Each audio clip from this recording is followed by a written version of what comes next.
Hello mga kaatang, it's me Mona's Vlog and Music. So today's video mga kaatang ay kasama ko si Mother at sinamahan ko si Mama sa pagpunta ng clinic or center. Nagpapachika po siya dahil po ay lagi po siyang nahihilo mga kaagtang, kaya sinamahan ko ang aking mother na pumupunta kami sa clinic para machika po yung kanyang panghihilo. Akala mo naman so pagkatapos namin nag-check up mga kaagtang, punta kami ng isang grocery store. So dyan nakikita nyo na Hilongos na nasa Hilongos kami mga kaagtang. So magkatabi lang po yan ng bayan namin ngayon na tinitirahan. So makikita niyo dyan mga kaagtang, pumasok na po kami dyan sa grocery store. Ayan, so na umakyat kami sa taas, kasama ko na naman silang mama at ang aking mister. So sabi ko, hala sige, magpili-pili muna kayo dyan at ako'y magbablog. Si mother dahil may sakit po siyang high blood, mataas po kanyang dugo, kaya may maintenance po siya ngayon. Kaya sabi ko, hala sige, magpili ka na ng susuotin mong tsinelas kasi papalitan na niya ang kanyang slippers kasi gusto niya yung mababa lang kasi yung suot-suot niya po ngayon kasi mataas, kaya sabi niya maghanap siya ng mas mababa lang. So kami ni Mr. nagtitingin-tingin din kami ng mga shoes at si mama ay biglang napasugod sa amin. Gusto niya atang bumili din ng shoes. So sabi ko, ikaw muna maghawak mother at kami naman ang videohan mo para naman may couple kami. At char, oo nga mga kaagtang, ayan, nagkapag-decision kami na tingin lang naman kasi wala pa naman kaming pera. Soon, pag mayroon na kaming pera, bibilhan namin yung aming jacket, si mama at lahat ng buong pamilya namin. Bibilhan namin ng sapatos mga kaagtang. Alam ko naman na sa simpleng pambili lang ng mga gamit, masaya na kaming mga mahihirap. Simpleng bagay lang, napakasaya na namin. Sa maliit na bagay, masaya na talaga kami. So nagdesisyon kami dyan mga kaagtang na isukat-sukat po yung sapatos kasi napakalaki pala sa akin yung sapatos, kaya umalis na lang kami kasi siyempre tingin-tingin nga lang naman kami. Kaya nagdesisyon kami na lumipat na lamang sa kabilang side para maghanap pa ng makikita sa mata, yung maganda sa mata. Pero wala naman talaga kaming balak na bumili dyan mga kaagtang. Si mama lang talaga ang bibila namin ng tsinelas niya. Nakita ko naman itong higaan ng aso or pusa, kaya sabi ko, ito kaya magandang bilhin. Sabi naman ni mama, paano daw yun, wala kaming aso, may pusa. So kaya umalis ako at lumipat ako dito sa kabila at nakita ko na naman itong pampaganda. Alam naman na hindi na kailangan na maganda, magpapaganda pa ako dahil maganda naman ako. Char!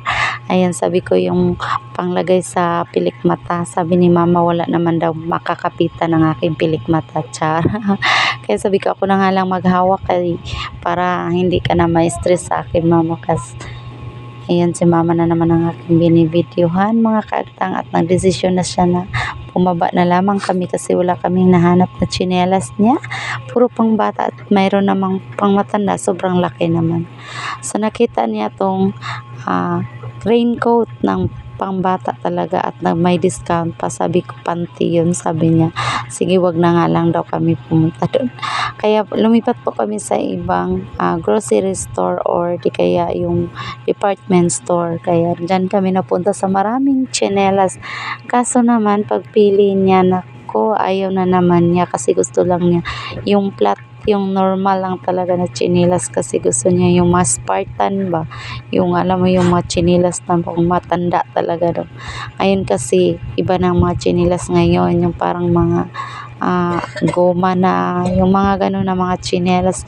Ang gusto niya talaga na tsinelas yung pang 90s pa talaga mga kaagtang. Kaya alam nyo naman yung matatanda na naghahanap po talaga sila ng mga old sleeper or old na mga gamit talaga na hinahanap niya. Kaya hanap ako ng hanap sobrang pagod na ako sa kakahanap ko ano ba talaga ang gusto niya kasi puro niya turo-turo dun tapos pag binigay naman sa kanya ayaw na naman niya kaya nahihirapan na po talaga kami maghanap kaya nagpatulong na po kami sa isang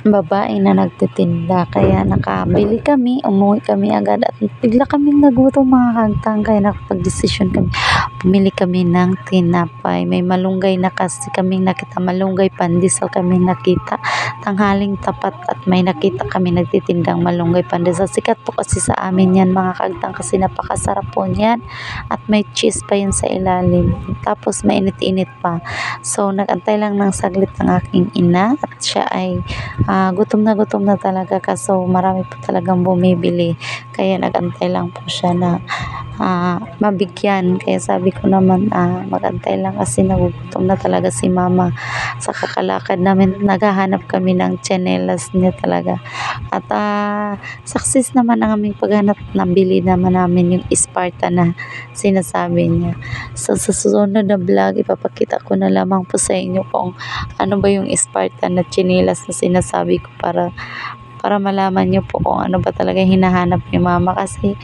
natagalan po talaga kami sa paghahanap 3 department store po ang aming pinuntahan tsaka lang po siya nakahanap sa pangatlo kaya papakita ko po sa susunod na isusuot ni mama ang kanyang tsinelas na Spartan kaya ayan nabigyan na po talaga si mama at makakauwi na rin po kami kasi hapon na at si Mr. magtitinda pa po ng isda kaya charan uuwi na po kami kaya sabi ko dyan ay sa susunod na alis kami ay hindi na hapon para hindi na magmamadali kaya ayan na pauwi na po yan sa amin at siya po ang nagbablog nito so pakinggan nyo po ang kanyang sinasabi.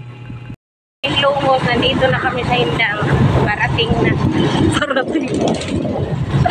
kami sa amin. Malapit na kami. Guys, yung mga kaagtang. Ayun, iikot na kami. Papuntang amin. Oh, di ba mga kagtang, ang galing-galing po mag-vlog ng aking ina. Mas magaling pa yan sa akin mag-vlog. So, abangan nyo pa ang mga susunod na may mga video kasama ang aking mother. Ang nag-iisang nanay sa buong mundo. So, sabi niya dyan, malapit na daw po kami. Nag-voice over na lang po ako kasi sobrang ingay po ng aming sasakyan. Kasi malapit na po talaga kami dyan. Masaya lang po kami na magkasama ni mama. At sa sunod na araw ay uwi na din po siya sa bukid. So, salamat sa panonood. Thank you for watching. God bless.